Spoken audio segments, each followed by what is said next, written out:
ਅਕਾਲ ਜੀ। ਮੈਂ ਨੇਹਾ ਛਾਬੜਾ ਤੁਹਾਡੇ ਖਾਸ ਪ੍ਰੋਗਰਾਮ ਮੇਲ ਮਿਲਾਪ ਵਿੱਚ ਸਵਾਗਤ ਕਰਦੀ ਹਾਂ। ਅੱਜ ਅਸੀਂ ਪਹੁੰਚ ਚੁੱਕੇ ਹਾਂ ਸ਼ਹਿਰ ਜਗਰਾਓਂ ਵਿੱਚ। ਆਮ ਆਦਮੀ ਪਾਰਟੀ ਦੇ MLA ਸਰਬਜੀਤ ਕੌਰ ਮਾਨੂਕੇ ਜੋ ਕਿ ਡਿਪਟੀ ਲੀਡਰ ਆਫ ਓਪੋਜੀਸ਼ਨ ਹਨ, ਉਹਨਾਂ ਨੂੰ ਅੱਜ ਮੈਂ ਤੁਹਾਡੇ ਨਾਲ ਮਿਲਾਉਣ ਜਾ ਰਹੀ ਹਾਂ। ਸਤਿ ਸ਼੍ਰੀ ਅਕਾਲ ਮੈਡਮ ਜੀ। ਸਤਿ ਸ਼੍ਰੀ ਅਕਾਲ ਜੀ। ਮੇਰੇ ਵੱਲੋਂ ਖਬਰ ਫਾਸਟ 24 ਚੈਨਲ ਦੇਖ ਰਹੇ ਸਾਰੇ ਦਰਸ਼ਕ ਸਰੋਤਿਆਂ ਨੂੰ ਫਤਿਹ ਦੀ ਸਾਂਝ ਅਰਜ਼ ਕਰਦੀ ਹਾਂ। ਵਾਹਿਗੁਰੂ ਜੀ ਕਾ ਖਾਲਸਾ, ਵਾਹਿਗੁਰੂ ਜੀ ਕੀ ਫਤਿਹ। ਧੰਨਵਾਦ ਮੈਡਮ ਜੀ। ਹਾਂਜੀ, ਤੁਸੀਂ ਸਾਡੇ ਦਰਸ਼ਕਾਂ ਨੂੰ ਆਪਣੇ ਬਾਰੇ ਕੁਝ ਦੱਸੋ। ਦੇਖੋ ਜੀ, ਰਾਜਨੀਤੀ ਚਲਦਿਆਂ ਪਤਾ ਹੀ ਨਹੀਂ ਕਦੋਂ ਅਸੀਂ ਆ ਗਏ। ਉਸ ਤੋਂ ਪਹਿਲਾਂ ਮੈਂ ਐਜ਼ ਅ ਟੀਚਰ ਕੰਮ ਕਰ ਰਹੀ ਸੀ। ਮੈਂ ਇਕਨੋਮਿਕਸ ਦੀ ਟੀਚਰ ਰਹੀ, ਪਰ ਦੋਨੇ ਹੀ ਰਵਾਇਤੀ ਪਾਰਟੀਆਂ ਸੇਮ ਹੀ ਟ੍ਰੈਡੀਸ਼ਨ 'ਤੇ ਕੰਮ ਕਰ ਰਹੀਆਂ ਸੀ। ਇੱਕ ਦੂਜੇ ਨਾਲ ਇਹਨਾਂ ਦੇ ਰਿਸ਼ਤੇਦਾਰੀਆਂ ਸਾਂਝੀਆਂ ਸੀ। ਅਤੇ ਜਦੋਂ ਵੀ ਅਸੀਂ ਕੁਝ ਚੇਂਜ ਦੀ ਗੱਲ ਕਰਦੇ ਸੀ ਤਾਂ ਸਾਨੂੰ ਨਹੀਂ ਸੀ ਲੱਗਦਾ ਵੀ ਸਾਡੇ ਵਾਸਤੇ ਕੋਈ ਐਸਾ ਰਸਤਾ ਖੁੱਲ੍ਹਿਆ। ਪਰ ਜਦੋਂ ਅੰਨਾ ਹਜ਼ਾਰੇ ਜੀ ਦਾ ਅੰਦੋਲਨ ਸ਼ੁਰੂ ਹੋਇਆ, ਇਹਦੇ ਵਿੱਚ ਅਸੀਂ ਜਦੋਂ ਅੱਗੇ ਵੱਧਦੇ ਗਏ ਜਿਸ ਤਰ੍ਹਾਂ ਕੰਮਾਂ ਦੇ ਵਿੱਚ, ਅਤੇ ਅਰਵਿੰਦ ਕੇਜਰੀਵਾਲ ਜੀ ਇੱਕ ਕਾਫਲਾ ਲੈ ਕੇ ਅੱਗੇ ਵਧਣ ਲੱਗੇ ਅਤੇ ਮੈਂ ਵੀ ਉਸ ਕਾਫਲੇ ਸ਼ਾਮਲ ਹੋਈ। ਇਸ ਤੋਂ ਪਹਿਲਾਂ ਮੈਂ ਟੀਚਰ ਸੀ। ਟੀਚਰ ਹੋਣ ਦੇ ਨਾਤੇ ਮੈਂ ਜੋ ਸਮਾਜ ਸੁਧਾਰ 'ਤੇ ਕੰਮ ਕਰਦੀ ਸੀ ਜੀ। ਸ਼ੁਕਰੀਆ ਮੈਮ ਜੀ। ਹਾਂਜੀ, ਤੁਹਾਨੂੰ ਪਤਾ ਹੈ ਕਿ COVID-19 ਕਰਕੇ ਆਮ ਲੋਕਾਂ ਨੂੰ ਬਹੁਤ ਜ਼ਿਆਦਾ ਦਿੱਕਤਾਂ ਦਾ ਸਾਹਮਣਾ ਕਰਨਾ ਪੈ ਰਿਹਾ ਹੈ। ਪੰਜਾਬ ਵਿੱਚ ਬਹੁਤ ਜ਼ਿਆਦਾ ਪ੍ਰੋਬਲਮਸ ਆ ਰਹੀਆਂ ਹਨ। ਤੁਸੀਂ ਉਸ ਬਾਰੇ ਕੀ ਕਹਿਣਾ ਚਾਹੁੰਦੇ ਹੋ? COVID-19 ਦੇ ਚਲਦਿਆਂ ਸਰਕਾਰ ਨੇ ਰੱਜ ਕੇ ਰਾਜਨੀਤੀ ਕੀਤੀ, ਕਿਉਂਕਿ ਸਰਕਾਰ ਨੇ ਕੋਵਿਡ ਨੂੰ ਵਰਗੇ ਮਹਾਮਾਰੀ ਦੇ ਸੰਕਟ ਨੂੰ ਇਹ 2022 ਦੀਆਂ ਚੋਣਾਂ ਦਾ ਮੁੱਦਾ ਬਣਾਇਆ। ਨਾਲ ਦੀ ਨਾਲ ਉਹਨਾਂ ਨੇ ਸਭ ਤੋਂ ਮਾੜੀ ਗੱਲ ਇਹ ਕੀਤੀ ਵੀ ਰਾਸ਼ਨ ਤਾਂ ਵੰਡਿਆ, ਪਰ ਜਿੰਨਾ ਕੁ ਵੰਡਿਆ, ਜਿਸ ਤਰ੍ਹਾਂ ਤੁਸੀਂ ਬੜੇ ਸਾਰੇ ਲੀਡਰਸ ਦੇ BJP ਲੀਡਰਸ ਦੇ ਬਿਆਨ ਸੁਣੇ ਬਈ 1% ਉਹਨਾਂ ਨੇ ਸੈਂਟਰ ਤੋਂ ਆਇਆ ਰਾਸ਼ਨ ਵੰਡਿਆ। ਦੋਨਾਂ ਪਾਰਟੀਆਂ ਨੇ, ਅਕਾਲੀ ਪਾਰਟੀ ਅਤੇ ਕਾਂਗਰਸ ਪਾਰਟੀ ਨੇ ਇੱਕ ਦੂਜੇ ਨਾਲ ਬਿਆਨਬਾਜ਼ੀ ਕੀਤੀ। ਜਿਸ ਤਰ੍ਹਾਂ ਬੀਬਾ ਜੀ ਹਰਸਿਮਰਤ ਕੌਰ ਕਹਿੰਦੇ ਜੀ 900 ਕਰੋੜ ਆਇਆ। ਅਸੀਂ ਪੁੱਛਿਆ ਵੀ ਜੇ 900 ਕਰੋੜ ਆਇਆ ਤਾਂ ਘੱਟੋ ਘੱਟ ਸਾਨੂੰ ਇੰਨਾ ਹੀ ਦੱਸ ਦਿਓ ਵੀ ਜੇ ਉਹ 900 ਕਰੋੜ ਆਇਆ ਤਾਂ ਕਿਹੜੀ ਬੈਂਕ ਅਕਾਊਂਟ ਰਾਹੀਂ ਆਇਆ। ਦੂਸਰੀ ਗੱਲ ਫਿਰ ਉਹ ਕਹਿੰਦੇ ਜੀ 7,000 ਟਨ ਜਿਹੜਾ ਰਾਸ਼ਨ ਆ ਗਿਆ, 17,000 ਟਨ ਉੱਥੋਂ ਅਨਾਜ ਆ ਗਿਆ। ਅਸੀਂ ਬੀਬਾ ਜੀ ਨੂੰ ਕਿਹਾ ਵੀ ਕਿਸੇ ਟ੍ਰੇਨ 'ਚ ਆਇਆ ਤਾਂ ਸਾਨੂੰ ਉਹੀ ਦੱਸ ਦਿਓ, ਪਰ ਨਹੀਂ, ਦੋਨਾਂ ਨੇ ਇੱਕ ਦੂਜੇ ਨਾਲ ਜੁਮਲੇਬਾਜ਼ੀ ਕੀਤੀ। ਪਰ ਸੱਚਾਈ ਇਹ ਸੀ ਗਰੀਬ ਵਰਗ ਬੁਰੀ ਤਰ੍ਹਾਂ ਫਸਿਆ, ਅੱਪਰ ਵਰਗ ਨੂੰ ਕੋਈ ਫਰਕ ਨਹੀਂ ਪੈਂਦਾ ਮਹਿੰਗਾਈ ਅਤੇ ਗਰੀਬੀ ਦੇ ਉਹਦੇ ਨਾਲ। ਜਿਹੜਾ ਸਭ ਤੋਂ ਵੱਧ ਪਿਸਿਆ ਮਿਡਲ ਵਰਗ ਪਿਸਿਆ। ਬੇਸ਼ੱਕ ਉਹ ਪੜ੍ਹਿਆ ਲਿਖਿਆ ਐਜੂਕੇਸ਼ਨ ਟੀਚਰ ਹੋਵੇ, ਡਾਕਟਰ ਹੋਵੇ ਜਾਂ ਇੰਜੀਨੀਅਰ ਹੋਵੇ ਬੱਚਾ। ਪਹਿਲਾਂ ਸਰਕਾਰ ਨੌਕਰੀਆਂ ਨਹੀਂ ਦਿੰਦੀ, ਉਹ 3-3, 4,000 'ਤੇ ਨੌਕਰੀਆਂ ਕਰਦੇ ਸੀ। ਸਰਕਾਰ ਨੇ ਤੁਗਲਕੀ ਫਰਮਾਨ ਲਾਤਾ ਵੀ ਲੋਕਡਾਊਨ ਦੇ ਵਿੱਚ ਸਾਰੀਆਂ ਦੁਕਾਨਾਂ ਬੰਦ। ਠੀਕ ਹੈ, ਉਹਨਾਂ ਨੇ ਕੀਤੀਆਂ, ਪਰ ਨਾਲ ਸਰਕਾਰ ਨੇ ਮੱਧ ਵਰਗ ਨੂੰ ਇਹ ਕਿਉਂ ਨਹੀਂ ਕਿਹਾ ਵੀ ਤੁਹਾਡੀਆਂ ਦੁਕਾਨਾਂ ਤਾਂ ਬੰਦ ਆ, ਨਾਲ ਖੜੇ ਮੀਟਰਾਂ ਦੇ ਬਿੱਲ ਦੇਣ ਦੀ ਲੋੜ ਨਹੀਂ। ਹੁਣ ਸਮੱਸਿਆ ਇਹ ਆ ਗਈ ਕਿ ਮੱਧ ਵਰਗ ਅੱਜ ਨਾ ਰੋਣ ਜੋਗਾ, ਨਾ ਉਹ ਦੁੱਖ ਦੱਸਣ ਜੋਗਾ। ਕੰਮ ਅਜੇ ਸ਼ੁਰੂ ਨਹੀਂ ਹੋਏ, ਪਰ ਜਿੰਨੇ ਉਹਨਾਂ ਦੇ ਸਾਰੇ ਪੱਕੇ ਖਰਚੇ ਸੀ, ਵੱਜਵੇਂ ਖਰਚੇ ਸੀ, ਉਹ ਅੱਜ ਉਹਨਾਂ ਦੇ ਸਿਰਾਂ 'ਤੇ ਖੜੇ ਜੀ। ਹਾਂਜੀ, ਇਸ COVID-19 ਕਰਕੇ ਹੀ ਐਜੂਕੇਸ਼ਨ ਡਿਪਾਰਟਮੈਂਟ ਵਿੱਚ ਵੀ ਬਹੁਤ ਪ੍ਰੋਬਲਮਸ ਆ ਰਹੀਆਂ ਨੇ, ਜਿਵੇਂ ਕਿ ਸਕੂਲਾਂ ਵਿੱਚ ਸਕੂਲ ਨਹੀਂ ਲੱਗ ਰਹੇ, ਆਨਲਾਈਨ ਕਲਾਸਿਸ ਲੱਗ ਰਹੀਆਂ ਨੇ। ਕੀ ਤੁਹਾਡੇ ਅਕੋਰਡਿੰਗ ਇਹ ਸਭ ਠੀਕ ਹੈ? ਦਿੱਲੀ ਦੇ ਵਿੱਚ ਦਿੱਲੀ ਸਰਕਾਰ ਦੀ, ਬੇਸ਼ੱਕ ਤੁਸੀਂ ਕਹੋਗੇ ਵੀ ਤੁਸੀਂ ਆਮ ਆਦਮੀ ਪਾਰਟੀ ਸਰਕਾਰ ਦੀ ਗੱਲ ਕਰਦੇ ਹੋ, ਦਿੱਲੀ ਦੇ ਵਿੱਚ ਅਰਵਿੰਦ ਜੀ ਨੇ ਦੋ ਚੀਜ਼ਾਂ ਕੀਤੀਆਂ ਜਿਹੜੀ ਪੰਜਾਬ ਨੇ ਵੀ ਸਿੱਖ ਕੇ ਕੀਤੀਆਂ। ਉਹਨਾਂ ਨੇ ਕਿਹਾ ਵੀ 70% ਮੈਂ ਸ਼ਰਾਬ ਦਾ ਠੇਕਿਆਂ ਦਾ ਰੇਟ ਵਧਾਉਣਾ, ਐਜੂਕੇਸ਼ਨ ਫ੍ਰੀ। ਬਿਲਕੁਲ ਪੰਜਾਬ ਸਰਕਾਰ ਨੇ ਸੋਚਿਆ ਵੀ ਦਿੱਲੀ ਕਰ ਸਕਦੀ, ਅਸੀਂ ਵੀ ਕਰੀਏ। ਉਹਨਾਂ ਨੇ ਉਹਨਾਂ ਨੂੰ ਉਲਟ ਕੀਤਾ, ਠੇਕੇ ਦਿੱਤੇ ਪੁਰਾਣੇ ਰੇਟ 'ਤੇ, 70% ਐਜੂਕੇਸ਼ਨ ਦਾ ਫੀਸ ਦਾ ਵਧਾਤਾ। ਸਾਡੇ ਸਿੱਖਿਆ ਮੰਤਰੀ ਜੀ ਨੂੰ ਇਹ ਨਹੀਂ ਸੀ ਪਤਾ ਵੀ ਮੈਂ ਕੀ ਕਰਨਾ ਕੀ ਨਹੀਂ। ਉਹਨਾਂ ਨੇ ਸਭ ਤੋਂ ਪਹਿਲਾਂ ਸ਼ਾਹੀ ਫਰਮਾਨ ਜਾਰੀ ਕਰਤਾ, ਕੋਈ ਸਕੂਲ ਫੀਸ ਨਹੀਂ ਲਏਗੀ। ਫਿਰ ਨਾਲ ਦੀ ਨਾਲ ਕਹਿੰਦਾ ਨਹੀਂ ਫੀਸ ਤਾਂ ਲੈ ਸਕਦੇ, 70% ਲੈ ਲੈਣ। ਹੁਣ ਅੱਜ ਦੀ ਤਰੀਕ 'ਚ ਇਹ ਨਹੀਂ ਪਤਾ ਵੀ ਪੈਰੈਂਟਸ ਨੂੰ, ਕਿਸੇ ਨੂੰ ਪੰਜਾਬ ਦੇ ਪੈਰੈਂਟਸ ਨੂੰ ਨਹੀਂ ਪਤਾ ਵੀ ਕਿਹੜੀ ਫੀਸ ਲੈਣੀ ਹੈ। ਉਹਦੇ 'ਚ ਮੇਨਟੇਨੈਂਸ ਫੀਸ ਹੋਣੀ ਹੈ, ਟਿਊਸ਼ਨ ਫੀਸ ਹੋਣੀ ਹੈ ਜਾਂ ਅਦਰ ਚਾਰਜਿਸ ਹੋਣਗੇ। ਅਸੀਂ ਸਾਰੇ ਇੱਕ ਦੂਜੇ ਨਾਲ ਭਿੜ ਰਹੇ ਹਾਂ, ਪਰ ਸਰਕਾਰ ਦੂਰ ਬੈਠੀ ਇੰਜੋਏ ਕਰ ਰਹੀ ਹੈ। ਅੱਜ ਸਰਕਾਰ ਨੇ ਮੈਡੀਕਲ ਦੇ ਵਿੱਚ 70% ਫੀਸਾਂ ਵਧਾਉਣ ਤੋਂ ਬਾਅਦ ਸਰਕਾਰ ਇਹ ਸਾਬਤ ਕਰ ਚੁੱਕੀ ਹੈ ਵੀ ਪੰਜਾਬ ਦੇ ਬੱਚਿਆਂ ਨੂੰ ਪੜ੍ਹਾਈ ਦੇ ਲਈ ਸਕੂਲ 'ਚ ਜਾਣ ਦੀ ਲੋੜ ਹੀ ਨਹੀਂ। ਉਹ ਚੁੱਪ ਕਰਕੇ ਘਰਾਂ 'ਚ ਬੈਠਣ, ਘਰਾਂ 'ਚ ਬੈਠ ਕੇ ਆਪਣੀ ਲਾਈਫ ਨੂੰ ਇੰਜੋਏ ਕਰਨ। ਜਿਸ ਤਰ੍ਹਾਂ ਪੰਜਾਬ ਰੁੜਦਾ ਜਾ ਰਿਹਾ, ਇਹਨੇ ਸੋਚ ਕੇ ਕੁਛ ਨਵੀਂ ਗੱਲ ਕਰਨਗੇ। ਇਹ ਅੱਜ ਮੈਡੀਕਲ ਦਾ ਖਰਚਾ ਜਿਹੜਾ 80% ਤਾਂ ਮੱਧ ਵਰਗ ਦੇ ਲੋਕਾਂ ਦੇ ਹੱਥਾਂ 'ਚੋਂ ਨਿਕਲ ਗਿਆ। ਅੱਜ ਤਾਂ ਸਿਰਫ ਅੱਪਰ ਕਲਾਸ ਆ ਜਿਹੜੀ ਉਹ ਕਰੇਗੀ। ਚਲੋ ਦੇਖਦੇ ਹਾਂ ਹਾਂਜੀ ਅੱਗੋਂ ਸਰਕਾਰਾਂ ਕੀ ਕਰਦੀਆਂ। ਹਾਂਜੀ ਜੀ। ਹਾਂਜੀ ਮੈਡਮ ਜੀ, ਤੁਸੀਂ ਆਪਣੀ ਯੂਥ ਲਈ ਕੀ ਪ੍ਰੋਗਰਾਮ ਬਣਾ ਰਹੇ ਹੋ ਆਪਣੇ ਹਲਕੇ ਵਿੱਚ? ਯੂਥ ਦੇਖੋ, ਸਭ ਤੋਂ ਪਹਿਲਾਂ ਤਾਂ ਬੀਇੰਗ ਵਿਮਨ, ਲੇਡੀ ਹੋਣ ਦੇ ਨਾਤੇ ਮੇਰੀ ਪ੍ਰਾਇਰਟੀ ਹੈ ਕਿ ਮੈਂ ਔਰਤਾਂ ਨੂੰ, ਬੱਚੀਆਂ ਨੂੰ, ਮਾਵਾਂ ਨੂੰ, ਧੀਆਂ ਨੂੰ ਉਹਨਾਂ ਦੇ ਹੱਕਾਂ ਦੇ ਬਾਰੇ ਜਾਗਰੂਕ ਕਰਾਂ। ਮੈਂ ਦੱਸਾਂ ਵੀ ਇੱਕ ਲੇਡੀ ਹੋਣ ਤੋਂ ਬਾਅਦ, ਮਦਰ ਬਣਨ ਤੋਂ ਬਾਅਦ ਮੈਂ ਜੇ ਆਪਣੇ ਹਲਕੇ 'ਚੋਂ ਬਾਹਰ ਆ ਸਕਦੀ ਹਾਂ, ਮੈਂ ਜੇ ਲੋਕਾਂ ਦੀ ਸੇਵਾ ਕਰ ਸਕਦੀ ਹਾਂ, ਤੁਸੀਂ ਘੱਟੋ ਘੱਟ ਆਪਣੇ ਪੁੱਤ ਧੀ ਨੂੰ ਬਚਾ ਕੇ, ਆਪਣੇ ਆਪ ਨੂੰ ਬਚਾ ਕੇ, ਕਿਉਂ ਨਹੀਂ ਮਾਈ ਭਾਗੋ ਦੀਆਂ ਵਾਰਸਾਂ ਬਣਦੀਆਂ, ਕਿਉਂ ਨਹੀਂ ਮਾਤਾ ਖੀਵੀ ਦੀਆਂ ਉਦਾਹਰਨਾਂ ਲੱਗਦੀਆਂ, ਕਿਉਂ ਨਹੀਂ ਮਾਂ ਰਾਣੀ ਲక్ష్ਮੀ ਬਾਈ ਜੀ ਦੀਆਂ, ਝਾਂਸੀ ਦੀ ਰਾਣੀ ਦੀ ਐਗਜ਼ਾਮਪਲ ਦੇ ਵਿੱਚ ਆਉਂਦੀਆਂ।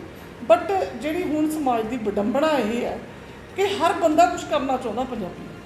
ਪੰਜਾਬੀ ਯੋਧਿਆਂ ਦੀ ਕੌਮ ਹੈ, ਪਰ ਸਰਕਾਰਾਂ ਇਸ ਹਿਸਾਬ ਨਾਲ ਤਾਣਾ ਬਾਣਾ ਮੁਝਾ ਦਿੰਦੀਆਂ ਕਿ ਉਹ ਗੋਹੇ ਦੀ ਦਲਦਲ ਦੇ ਵਿੱਚ ਧੱਕਦੇ ਧੱਕਦੇ ਥੱਲੇ ਡਿੱਗਦੇ।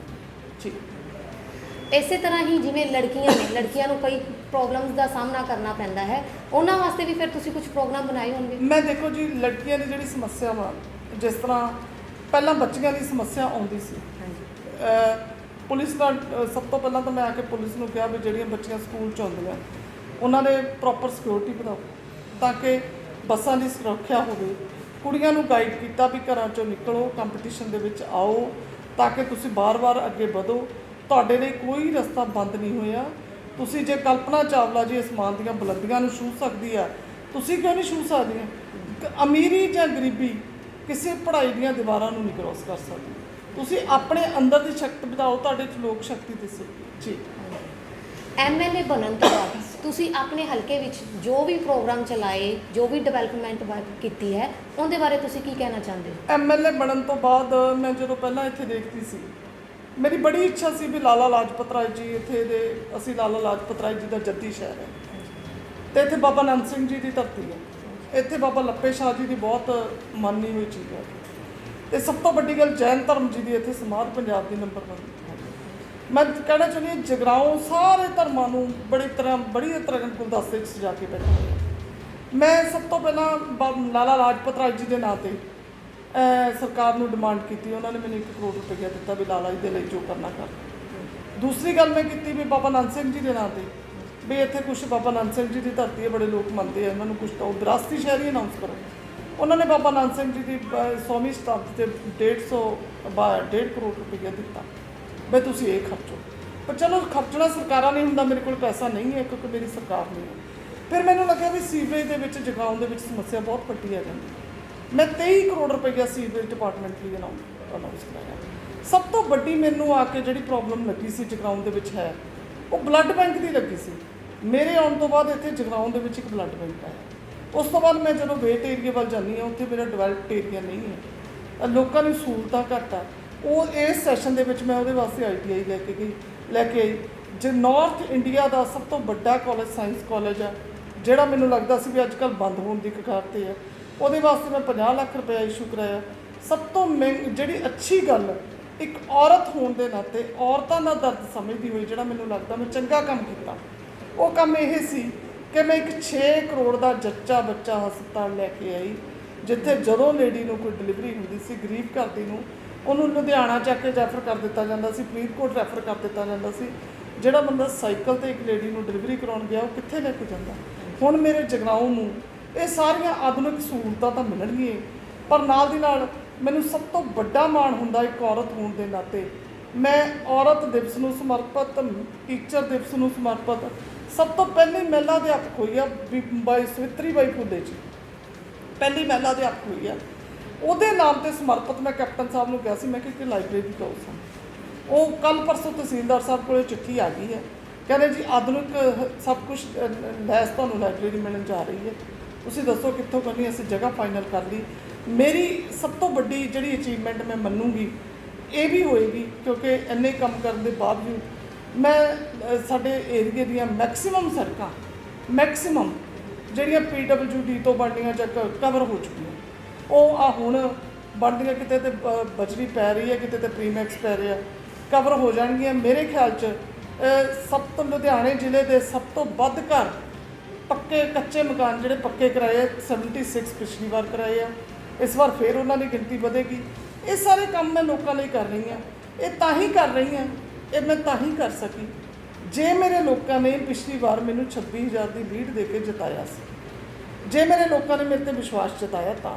ਅਤੇ ਮੈਨੂੰ ਹੁਣ ਬੜਾ ਅੱਛਾ ਲੱਗਦਾ ਕਿ ਜਦੋਂ ਆ ਕੇ ਲੋਕ ਕਹਿੰਦੇ ਆ ਬੀਬਾ ਪਿਛਲੀ ਵਾਰ ਤਾਂ ਅਸੀਂ ਕੁਝ ਮਾੜੀ ਮੋਟੀ ਭੁੱਲ ਕਰਕੇ ਹੋਵਾਂਗੇ ਵੀ ਤੈਨੂੰ ਵੋਟ ਨਹੀਂ ਪਈ, ਪਰ ਹੁਣ ਅਸੀਂ ਤੇਰੇ ਨਾਲ ਖੜੇ ਹਾਂ। ਮੈਨੂੰ ਅੱਛਾ ਲੱਗਦਾ, ਮੈਨੂੰ ਲੱਗਦਾ ਵੀ ਮੈਨੂੰ ਕੁਝ ਮਿਲ ਗਿਆ ਜੀ। 2022 ਦੇ ਇਲੈਕਸ਼ਨ ਬਾਰੇ ਤੁਹਾਡੀ ਕੀ ਪਲੈਨਿੰਗ ਹੈ? ਦੇਖੋ ਜੀ, ਸਾਡੀ ਆਮ ਆਦਮੀ ਪਾਰਟੀ ਕੰਮ ਦੇ ਆਧਾਰ ਤੇ ਵੋਟਾਂ ਮੰਗਣ ਵਾਲੀ ਪਾਰਟੀ ਹੈ। ਮੈਂ ਆਪਣੇ ਕੰਮ ਤੁਹਾਨੂੰ ਗਿਣਾ ਚੁੱਕੀ ਹਾਂ। ਪਲੈਨਿੰਗ ਸਾਡੀ ਨਹੀਂ ਹੁੰਦੀ, ਪਲੈਨਿੰਗ ਦੂਜੀਆਂ ਪਾਰਟੀਆਂ ਦੀ ਹੁੰਦੀ ਹੈ। ਜਿਸ ਤਰ੍ਹਾਂ ਉਹ ਆਏ ਸੀ 4 ਹਫ਼ਤਿਆਂ 'ਚ ਨਸ਼ਾ ਖਤਮ ਕਰਨ ਦੀ ਸਹੁੰ ਖਾ ਕੇ, ਉਹ ਆਏ ਸੀ ਘਰ ਘਰ ਰੋਜ਼ਗਾਰ ਦੇਣ ਦੀ ਗੱਲ ਕਰਕੇ, ਉਹ ਆਏ ਸੀ ਸਮਾਰਟਫੋਨ ਦੀ ਗੱਲ ਕਰਨ, ਉਹ ਆਏ ਸੀ ਅਸੀਂ ਹਰ ਤਰ੍ਹਾਂ ਦਾ ਨਸ਼ਾ ਖਤਮ ਕਰਾਂਗੇ, ਉਹ ਆਏ ਸੀ ਹਰ ਤਰ੍ਹਾਂ ਦਾ ਮਾਫੀਆ ਖਤਮ ਕਰਨ। ਪਰ ਉਹ ਚੱਲ ਪਏ ਪਿਛਲੀ ਸਰਕਾਰ ਦੇ ਰਾਹ 'ਤੇ। ਉਹਨਾਂ ਨੇ ਨਸ਼ਾ ਖਿਲਾਰਿਆ, ਇਹਨਾਂ ਨੇ ਵੇਚਿਆ। ਉਹਨਾਂ ਨੇ ਨਰਮਾ ਘੁਟਾਲਾ ਕੀਤਾ, ਚਿੱਟੀ ਮੱਖੀ ਦਾ, ਇਹਨਾਂ ਨੇ ਬੀਜ ਘੁਟਾਲਾ ਕੀਤਾ। ਉਹਨਾਂ ਨੇ ਰੇਤ ਮਾਫੀਆ, ਇਹਨਾਂ ਨੇ ਬੰਦ ਨਹੀਂ ਕੀਤਾ। ਉਹਨਾਂ ਨੇ ਕੇਬਲ ਮਾਫੀਆ, ਇਹਨਾਂ ਨੇ ਵੀ ਬੰਦ ਨਹੀਂ ਕੀਤਾ। ਅੱਜ ਇਹਨਾਂ ਦੋਨਾਂ ਪਾਰਟੀਆਂ ਦਾ ਇੱਕ ਮੁੱਦਾ ਇਲੈਕਸ਼ਨ ਦਾ, ਉਹ ਮੁੱਦਾ ਬਣ ਰਿਹਾ ਇਹਨਾਂ ਦਾ ਵੀ ਕਿਸੇ ਨਾ ਕਿਸੇ ਤਰ੍ਹਾਂ ਅਸੀਂ ਕਿਸ ਤਰ੍ਹਾਂ ਇੱਕ ਪਰਸਨ ਨੂੰ ਲੀਗਲੀ ਹਾਇਰ ਕਰੀਏ ਕਿ ਉਹ ਸਾਨੂੰ ਚੋਣਾਂ ਜਿਤਾ ਜਾਵੇ। ਪਰ ਸਾਡੀ ਪਾਰਟੀ ਦਾ ਮੁੱਦਾ ਹੋਰ ਹੁੰਦਾ। ਸਾਡੀ ਪਾਰਟੀ ਦੇ ਸਾਨੂੰ ਨੈਸ਼ਨਲ ਕਨਵੀਨਰ ਦੇ ਵੱਲੋਂ ਵੀ ਇਹ ਇੰਸਟਰਕਸ਼ਨਸ ਹੁੰਦੀਆਂ ਵੀ ਜਦੋਂ ਵੀ ਵੋਟ ਮੰਗਣੀ ਹੈ ਆਪਣੇ ਕੰਮ ਦੇ ਆਧਾਰ ਤੇ ਆਪਣੀ ਪ੍ਰੈਜ਼ੈਂਸ ਦੇ ਆਧਾਰ ਤੇ ਵੋਟ ਮੰਗਣੀ ਹੈ। ਪਿਛਲੀ ਵਾਰ ਮੈਂ ਵੋਟਾਂ ਐਂ ਕਰਕੇ ਮੰਗੀਆਂ ਸੀ, ਹੱਥ ਜੋੜ ਕੇ ਵੀ ਇੱਕ ਮੌਕਾ ਦਿਓ, ਕੰਮ ਕਰਕੇ ਦਿਖਾਵਾਂਗੀ। ਇਸ ਵਾਰ ਮੈਂ ਵੋਟਾਂ ਐਂ ਕਰਕੇ ਮੰਗੂਗੀ ਵੀ ਆਹ ਦੇਖੋ, ਆਹ ਕੰਮ ਮੈਂ ਕਰਤੇ। ਜੇ ਸਰਕਾਰ 'ਚ ਰਹਿੰਦੇ ਹੋਏ ਐਮਐਲਏਜ਼ ਕੋਈ ਵੀ 116 ਐਮਐਲਏ 'ਚ ਮੇਰੇ ਜਿੰਨਾ ਕੰਮ ਕਰਕੇ ਲਿਆਇਆ, ਮੈਂ ਤਾਂ ਵਿਰੋਧੀ ਤੇ ਨਾ, ਮੈਨੂੰ ਪਤਾ ਵੀ ਮੈਂ ਲੜ ਕੇ ਕੰਮ ਕਿੱਥੋਂ ਕਰਾ ਕੇ ਲਿਆਈ ਹਾਂ। ਅਤੇ ਜੇ ਕੋਈ ਕਰਾ ਕੇ ਲਿਆਇਆ ਤਾਂ ਮੈਂ ਤੁਹਾਡੀ ਦੇਣਦਾਰ ਹੋਵਾਂਗੀ। ਤੁਸੀਂ ਮੈਨੂੰ ਠੀਕ ਹੈ, ਮੈਂ 5 ਸਾਲਾਂ ਦੇ ਵਿੱਚ ਕਾਇਆ ਕਲਪ ਨਹੀਂ ਕਰ ਸਕੀ ਕਿਉਂਕਿ ਮੇਰੀ ਉੱਪਰ ਸਰਕਾਰ ਨਹੀਂ ਸੀ। ਕਿਤੇ ਕਿਤੇ ਮੈਨੂੰ ਅੜਨਾ ਪਿਆ, ਕਿਤੇ ਕਿਤੇ ਲੜਨਾ ਪਿਆ। ਬੇਸ਼ੱਕ ਮੇਰੇ 'ਤੇ ਕੇਸ ਵੀ ਚੱਲਿਆ ਇੱਕ ਵੀ ਇਹ ਬੋਲਦੀ ਬਹੁਤ ਆ, ਜਾਂ ਸਾਡੇ 'ਤੇ ਧੱਕਾ ਵੀ ਹੋਇਆ, ਸਾਨੂੰ ਵਿਧਾਨ ਸਭਾ 'ਚੋਂ ਬਾਰ-ਬਾਰ ਬਾਹਰ ਕੱਢਿਆ ਜਾਂਦਾ, ਪਰ ਅਸੀਂ ਡਰੇ ਨਹੀਂ। 22 ਦੇ ਚੋਣਾਂ ਦੀ ਤਿਆਰੀ ਸਾਡੀ ਇੱਕੋ ਹੀ ਆ ਵੀ ਇਮਾਨਦਾਰੀ ਨਾਲ ਅਸੀਂ ਲੋਕਾਂ ਦੇ ਵਿੱਚ ਜਾਵਾਂਗੇ। ਸਾਡਾ ਨੈਸ਼ਨਲ ਕਨਵੀਨਰ 'ਤੇ 1 ਰੁਪਈਏ ਦਾ ਇਲਜ਼ਾਮ ਨਹੀਂ, ਸਾਡੇ ਪਾਰਟੀ ਪ੍ਰਧਾਨ 'ਤੇ 1 ਰੁਪਈਏ ਦਾ ਇਲਜ਼ਾਮ ਨਹੀਂ, ਸਾਡੇ ਲੀਡਰ ਆਫ ਆਪੋਜੀਸ਼ਨ ਤੇ 22 ਐਮਐਲਏ 'ਤੇ 1 ਰੁਪਏ ਦਾ ਇਲਜ਼ਾਮ ਨਹੀਂ। ਵਿਧਾਨ ਸਭਾ ਦੇ ਵਿੱਚ ਹਾਈਐਸਟ ਕੁਐਸਚਨ ਅਸੀਂ ਪੁੱਛੇ ਆ ਤੇ ਕੰਮ ਤੁਹਾਨੂੰ ਮੈਂ ਗਿਣਾ ਚੁੱਕੀ ਹਾਂ। ਕੰਮਾਂ ਦੇ ਆਧਾਰ 'ਤੇ ਲੋਕਾਂ ਤੋਂ ਵੋਟਾਂ ਮੰਗਾਂਗੇ ਜੀ। ਤੁਹਾਡੇ ਜਿਹੀ ਸ਼ਖਸੀਅਤ ਨਾਲ ਮਿਲ ਕੇ ਸਾਡੇ ਚੈਨਲ ਨੂੰ ਬਹੁਤ ਜ਼ਿਆਦਾ ਖੁਸ਼ੀ ਹੋਈ, ਜਿਸ ਤੋਂ ਔਰਤਾਂ ਨੂੰ ਬਹੁਤ ਕੁਝ ਸਿੱਖਣ ਨੂੰ ਮਿਲੇਗਾ। ਧੰਨਵਾਦ ਮੈਮ। ਥੈਂਕ ਇਹ ਸੀ ਜਗਰਾਉਂ ਦੇ ਐਮਐਲਏ ਸਰਬਜੀਤ ਕੌਰ ਮਾਨੂਕੇ ਜੀ, ਜਿਨ੍ਹਾਂ ਨੇ ਸਾਡੇ ਸਵਾਲਾਂ ਦਾ ਜਵਾਬ ਬਹੁਤ ਚੰਗੀ ਤਰੀਕੇ ਨਾਲ ਦਿੱਤਾ। ਇਸੇ ਤਰ੍ਹਾਂ ਹੀ ਤੁਹਾਨੂੰ ਮਿਲਾਉਂਦੇ ਰਹਾਂਗੇ ਨਈ ਸ਼ਖਸੀਅਤ ਨਾਲ। ਦੇਖਦੇ ਰਹੋ ਸਾਡਾ ਖਾਸ ਪ੍ਰੋਗਰਾਮ ਮੇਲ ਮਿਲਾਪ। ਸਤਿ ਸ਼੍ਰੀ ਅਕਾਲ।